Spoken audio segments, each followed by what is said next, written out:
นอนเมื่อเด้อนี่ไปผ้าได้แหล่ผู้กระแต่เอ้ยผ้าย้อนอ๋อ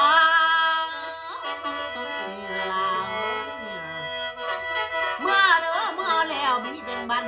กันกันนี่ก็ลาคืนกันเจอทองอ้อยมือว่าต้องไอ้ได้อยู่วิโอ้ยเดี๋ยวเจ้าเขาเดียวนั่งเลยยายนั่งสักคนเดียวก็พุ่นเลยเจ้าเดียวไป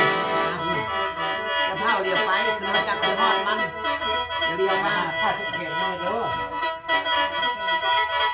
ใช่เลยจ้าแค่เมื่อแล้วขันมือหน้าว่าบ่ยังขันมือหลังว่าบ่แล้วทางเด้อเมื่อแล้วโอ้ยเมื่ออยู่หาห้องกวนเฮือนซานมองเจ้าอยู่เลยเด้อถ้าว่าตกปีหน้าปีสิมาบ่ให้พ่อ